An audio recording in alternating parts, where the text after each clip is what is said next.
মুখ্যমন্ত্ৰী দলৰ আন এটা আবিৰ্ভাৱ হ'ল মুখ বেকা। নমস্কাৰ বন্ধু বান্ধৱীসকল, আটাইকে স্বাগতম জনাইছো মোৰ নতুন এটা ভিডিঅ'ৰ মাজলে।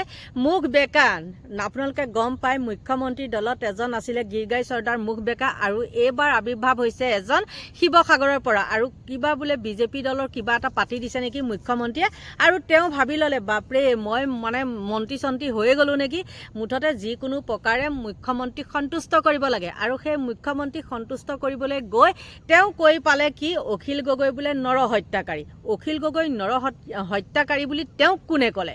এইজন এনেকুৱা কিছুমান মহামূৰ্খ মানুহৰ কাৰণেই আচলতে অহা ২৬ত মুখ্যমন্ত্ৰী বহুকেইটা সমষ্টিৰ পৰা হাৰিব। ইতিমধ্যে সেইবিলাক প্ৰচাৰ হৈ গৈছে মানে কিছুমান কৰ্মকাণ্ডই কয় নহয় জানো।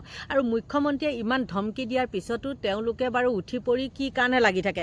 আৰু কোনো বিৰোধী দলৰ নেতা বা কোনোবা এইবিলাক নাই নেকি?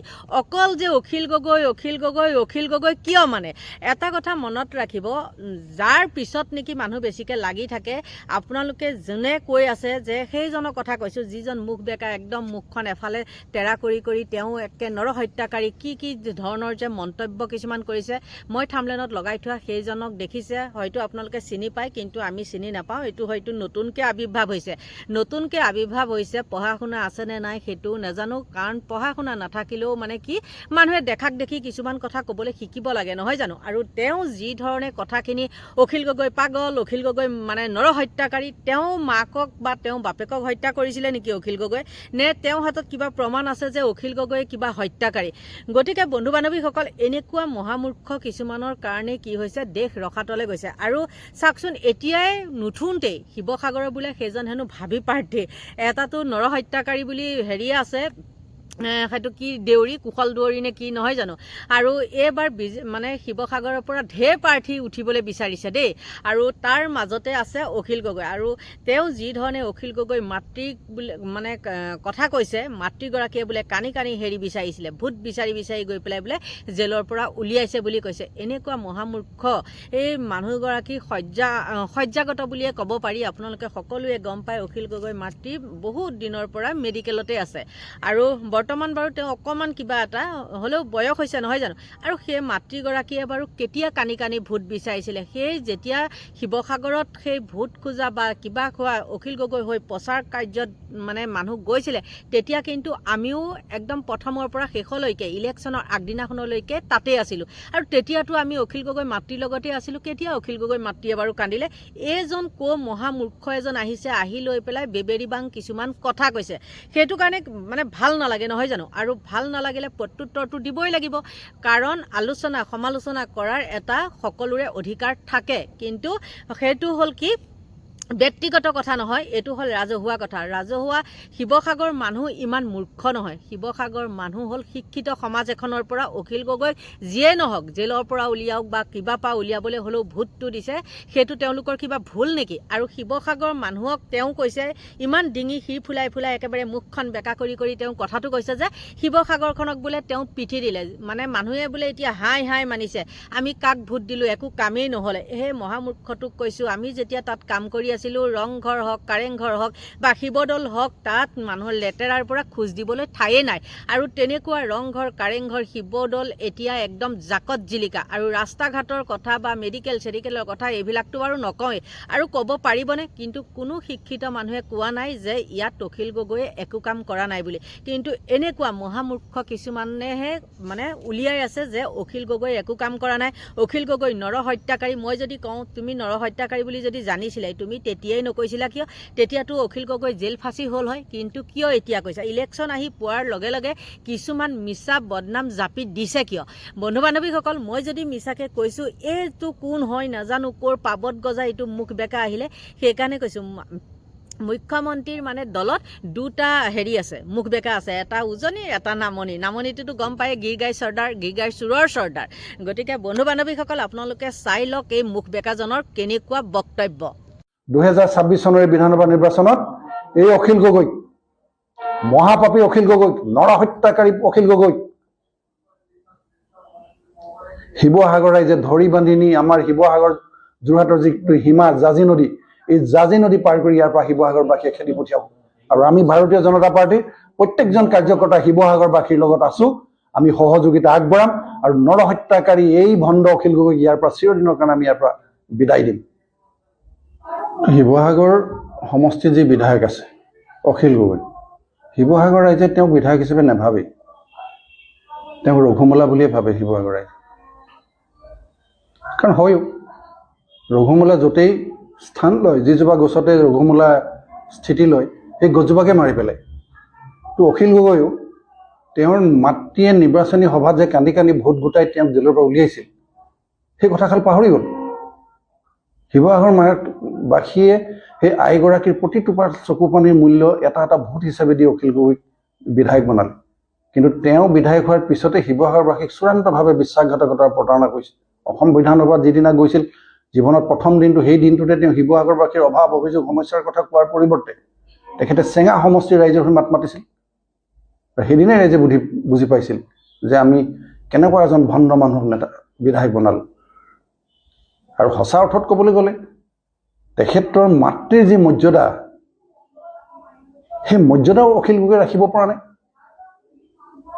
নিজৰ বৈধ পত্নী থকা অৱস্থাত অবৈধ সেই মহিলাসকলক অবৈধভাৱে তেওঁ চুমা খায়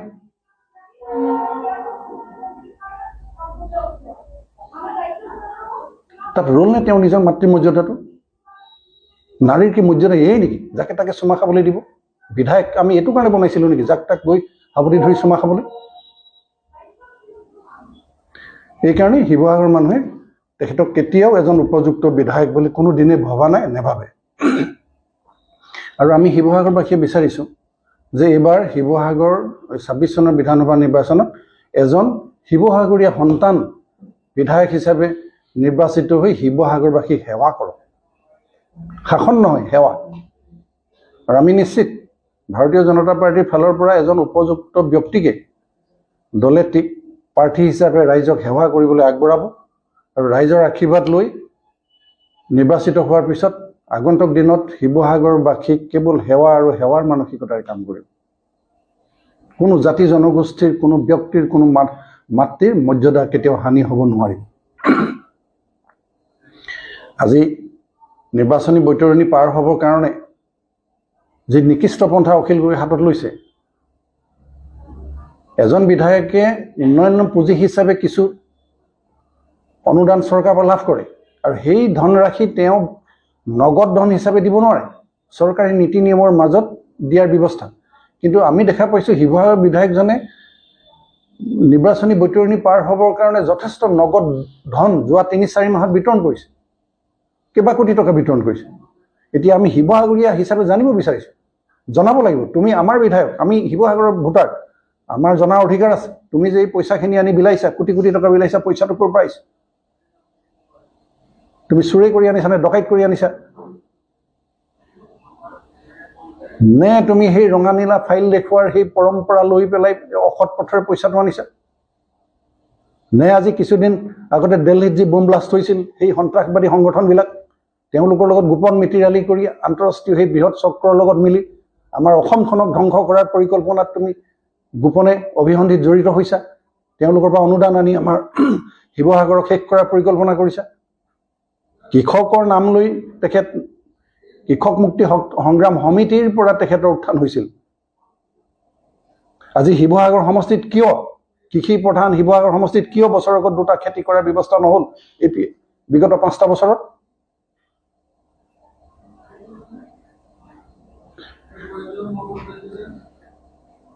সঁচা অৰ্থত ক'বলৈ গ'লে তেখেতে উন্নয়নৰ নামত শিৱসাগৰত এটা ডাঙৰ শূন্য তেখেতে কেৱল মানুহখিনিক সহজ সৰল মানুহখিনিক উচ্চতাই কেৱল ৰাজনৈতিক ক্ষমতা পূৰণৰ কাৰণে আন্দোলনমুখী কৰি তোলাৰেই পৰিকল্পনা কেৱল মানুহক আন্দোলনমুখী কৰিব লাগে আৰু তাৰেই পৰিণাম হিচাপে আমি বিগত সময়ত দেখিছিলোঁ গুৱাহাটী দিছপুৰত সেই প্ৰণৱ বৰ্মনে মৃত্যুক আঁকোৱালি ল'বলগীয়া হৈছিল যাৰ কাৰণে সেই প্ৰণৱ বৰ্মনৰ মৃত্যুৰ কাৰণে আজিও অখিল গগৈ দায়ী বুলি অসমৰ মানুহে বিশ্বাস কৰে আজি কেইদিনমান আগতে সমাপ্ত হৈ যোৱা অসম বিধানসভাত মন্ত্ৰী বিধায়ক সকলোৱে নিজ মুখেৰে অখিল গগৈক হত্যাকাৰী হিচাপে চিহ্নিত কৰিছে পবিত্ৰ অসম বিধানসভাত আমি এটা কথা নিশ্চিত, শিৱসাগৰবাসীয়ে কোনো হত্যাকাৰীক আগন্তুক দিনত শিৱসাগৰৰ বিধায়ক হিচাপে নিবিচাৰে। কোনো নৰহত্যাকাৰী আগন্তুক দিনত শিৱসাগৰ বিধায়ক হ'ব নোৱাৰিব। কোনো কাৰণতে শিৱসাগৰবাসীয়ে এজন হত্যাকাৰীক, নৰহত্যাকাৰী, প্ৰণৱ বৰ্মনৰ হত্যাকাৰীক আগন্তুক দিনত পুনৰ বিধায়ক হিচাপে কেতিয়াও শিৱসাগৰ মানুহে বাছি নলয়। নিশ্চয় আপোনালোকে সেই মুখ বেকাজনৰ বক্তব্যখিনি শুনিলে নহয়নে? শুনাৰ পিছত আপোনালোকে নিজে কওকচোন, বা শিৱসাগৰৰ পৰা যোনসকলে মোৰ ভিডিঅ' চাই থাকে তেওঁলোকে ক'ব পাৰিবনে এইজনৰ কথাখিনি একদম সম্পূৰ্ণ শুদ্ধ সত্য কথা বুলি? কোনেও ক'ব নোৱাৰে, কাৰণ শিৱসাগৰৰ মানুহে বহুতে মোৰ ভিডিঅ' চায় আৰু তেওঁলোকে সুন্দৰ সুন্দৰ কমেণ্ট কৰে আৰু ব্যক্তিগতভাৱেও তেওঁলোকে কথা বতৰা পাতি পেলাই সকলো খা খবৰ মোক দি থাকে। গতিকে বন্ধু বান্ধৱীসকল, এনেকুৱা কিছুমান মহামূৰ্খৰ কাৰণে কি হ'ব, মুখ্যমন্ত্ৰী ডুব যাব। গতিকে এইখিনি আছিলে কথা, আৰু বেছিকেও কৈ নাথাকোঁ, বহু কথা কিন্তু খং উঠি আহে কিছুমান কথাত, সেইকাৰণে আপোনালোকৰ ওচৰলৈ মই এইটো ভিডিঅ' শ্বেয়াৰ কৰিলোঁ। আৰু এই মহামূৰ্খটোনো ক'ৰ, আৰু এনেকুৱা ধৰণৰ কথা কোৱা মহামূৰ্খ এটাক বাৰু সেই শিক্ষিত সমাজে, শিৱসাগৰৰ মানুহে বাৰু ভোট দিবনে? মানুহে কথা চায় নে কৰ্ম চায়? আৰু অখিল গগৈ যি ধৰণে কৰ্ম কৰি গৈ আছে, আপোনালোকে হাৰক জিকক নাজানো, ইলেকশ্যনত হৰা জিকা আছে, আৰু মই জানো যে শিৱসাগৰৰ মানুহখিনি শিক্ষিত সমাজ, গতিকে কামৰহে চাব। আৰু বিৰোধী দলৰ আপোনালোকেতো দেখিছে বিৰোধী বহুত আছে, কিন্তু তাৰ মাজতো আকৌ অখিল গগৈহে কিন্তু পূৰা মুখ্যমন্ত্ৰীৰ লগত ধৰি থাকে। মুখ্যমন্ত্ৰীৰ লগত কিছুমান মিলি থাকে, কিবা থাকে, নিজৰ কৰ্ম, এইবিলাক আমাক দৰকাৰ নাই, কিন্তু মানুহৰ মাজততো হ'লেও তেওঁ মুখ্যমন্ত্ৰীক কথা ক'ব পাৰে নহয় জানো? গতিকে মেও মেও কৰি থকা আৰুতো বিৰোধী দলৰ মানুহ আছে, তেওঁলোকে বাৰু মাত মাতেনে? গতিকে আৰু ইমান মোৰ কৈও লাভ নাই, বুজাই বুজিব আৰু নুবুজাই যুঁজিব নহয় জানো? গতিকে আপোনালোকৰ পৰা লৈছোঁ বিদায়, বাই বাই।